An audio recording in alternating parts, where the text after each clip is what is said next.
各位老友，升級汽車音響同埋改裝汽車音響咧係完全兩碼事嚟㗎。升級汽車音響咧就比較簡單，你可能只需要去買翻啲品牌嘅音響喇叭，專車專用，無損替換原廠嘅喇叭，裝翻原裝嘅位，咁樣咧就可以完成佢嘅一個升級嘅過程啦。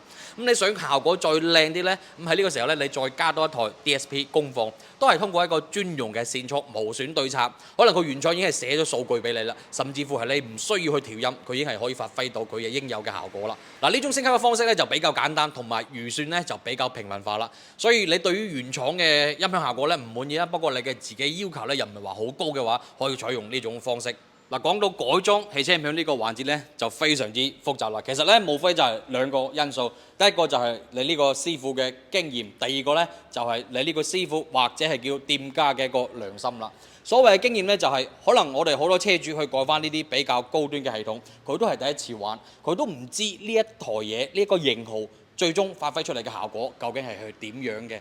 可唔可以達到自己想要嘅效果呢？嗱，呢個時候咧，你作為師傅，你嘅一個分享經驗分享咧，就非常之重要啦。咁呢個經驗咧，就需要你之前有自己有冇摸過呢啲系統，你自己有冇聽過摸透摸熟，係嘛？同埋唔同品牌嘅。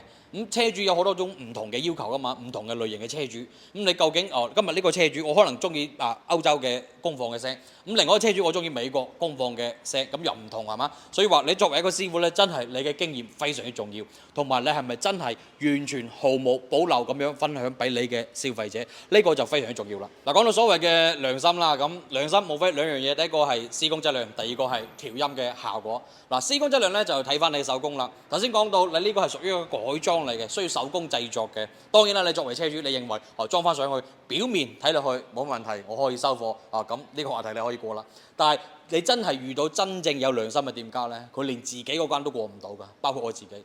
可能條線你剪長啲、剪短啲，我認為係唔合理嘅。咁師傅可能一時快速搞掂咗呢個動作。我作為揸 fit 人，質量管理啦，咁我認為係過唔到關嘅，我一定要重新再嚟嘅。嗱，呢個環節咧係同車主冇關係嘅，只係你店家自己嘅損失嚟嘅。但係佢真係有良心，想做口碑嘅話，係一定過唔到呢關嘅。包括喇叭嘅安裝啦，係嘛，同埋功放啦呢啲嘢啦，安裝啦都好考究嘅。功放安裝兩樣嘢，第一個供電接線靚唔靚，第二個散熱處理得好唔好。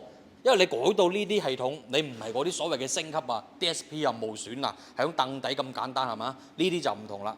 所謂嘅佈線咧就係安全嘅問題啦。咁緊唔緊有冇人去檢查係嘛？呢啲都需要時間嘅。最後到最關鍵最重要嘅環節啦，就係調音啦。咁呢個調音咧，亦都係需要花費大量嘅時間，因為調音係非常之感性嘅。可能而家啦延期下啦，咁好多非常之科學啦，攞個 RTA 聲卡測量嚟測量去。咁冇問題，呢個可以幫你快速完成基礎嘅調音，但係最終交付嘅效果咧，一定要通過耳仔嚟驗收嘅。頭先講到調音係非常之感性嘅，咁可能你一時間哇覺得幾好聽，當你落咗架車食多兩口煙，再上架車咧，去聽翻咧又唔係嗰回事。所以佢係需要一個不斷去調整，需要同車主不斷咁樣去交換意見。可能車主唔識去表達啦，但係佢可以講得出邊樣嘢我係唔中意嘅。其實車主嘅呢種要求嘅表達咧，先係最關鍵嘅。我只係在乎，喂老細，你把聲唔係咁，喺呢個時候咧，你就真係要趌起條尾啦。你就需要好認真去思考，究竟係邊度出咗問題，係嘛？喂老細，呢把聲唔啱，係嘛？佢又講唔出喎，講唔出，咁呢樣嘢係靠你自己去諗噶嘛，你先有經驗啊嘛，係咪先？我作為車主，我淨係上架車去聽，咁我聽翻首 Beyond 好簡單啦，成棚樂器喺度嘅，咁你搞到好似我揾唔到或者係好亂。咁你諗下人哋咁高水準嘅一個樂隊製作，你覺得佢現場會亂嘅咩？肯定唔會亂啦！你以為嗰啲二打六咩所謂嘅 band 仔咩係嘛？肯定唔係嘅。所以呢樣嘢好關鍵，調音。咁可能你今日我真係好攰啦做唔到，因為一間店作為一間音響店，你可能唔係一日之內係得一台車咁樣喺度調嚟調去噶嘛，係咪先？有時可能會有啲車主突然間會過咗嚟，咁你呢個時候咧，你作為一個調試嘅負責人啦，你會走嚟走去，所以尤其是係調音今日搞唔好，咪聽日咯，所以一定需要時間。佢係改裝，佢係攞嚟玩嘅呢套嘢，唔係攞嚟為咗完成任務交俾車主嗱嗱聲拱出去，下一步嘥靚更效咁唔得噶嘛，係咪先？好啦，呢期視頻咧就非常之囉嗦啊，講咗好多長篇大論，唔知大家聽唔聽得落去啦，同埋理唔理解到？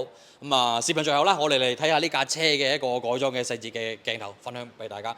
錄音咧就算啦啊，你想聽呢架車咧，可以同我約時間現場俾你聽。你覺得唔滿意都可以針對你嘅要求，我再調一次俾你聽。可能我而家係滿足到我呢台車嘅車主嘅要求啦。拜拜。